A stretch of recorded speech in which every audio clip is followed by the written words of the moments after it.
To this story now, the Road Freight Association is calling for the arrest of truck drivers causing disruptions on the N3. Motorists have had to be diverted as truck drivers block the toll road. The association says the logistics industry is being held captive by people who prefer to work outside the law. It's CEO Gavin Kelly joining us now live. Gavin, thanks for your time. Appreciate it. Before we get into your calls, let's talk about why these drivers are on strike this time around again. Thanks, Shahan. I think what you need to understand is that we've called for action to be taken against both the transport companies that are employing these foreigners, as well as those who are perpetrating the violence. That isn't just truck drivers. So that must be made quite clear. So why are we here again?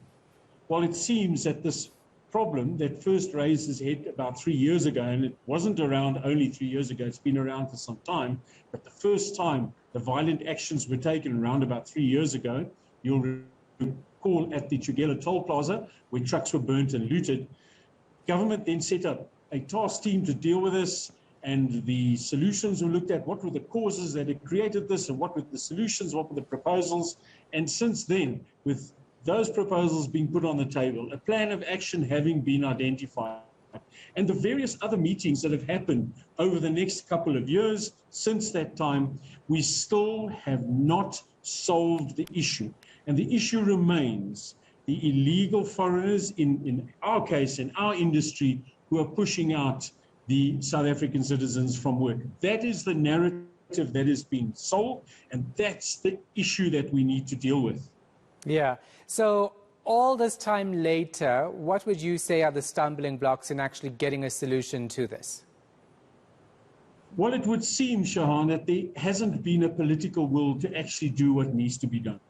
And the very first thing is to identify who the culprits are. Now, it would seem that this body, the so-called ATDF, know who the culprits are. So there it should be quite easy to go to the employers who have decided not to keep to the law, not to adhere to the law, to implement or employ illegal foreigners at a very low rate, or whatever case that they're doing, and to then investigate this to make sure that A, this actually is an issue, and B, then to take the necessary action.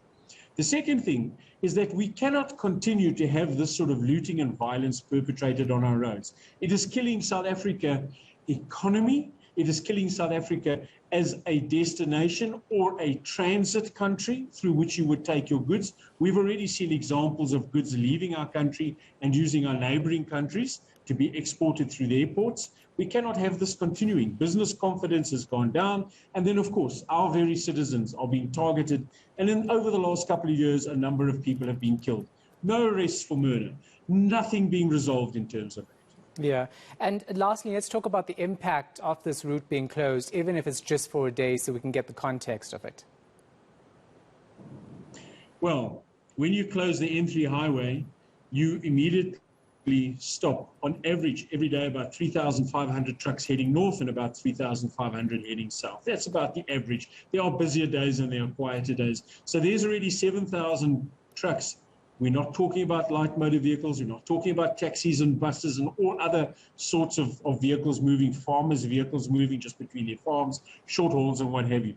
We're talking about the trucks that are moving goods from the port into the interior and those doing local distribution. So that stops. There are goods that will be destroyed because they have a certain time frame to be transported, so foodstuffs and things like that. Then there are goods that have very tight delivery times in terms of getting to the port, getting onto the ship, getting the ship out. We delay the ships.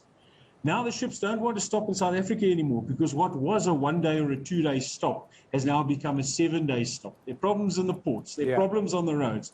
Because sometimes your goods are destroyed. So it has this rolling effect.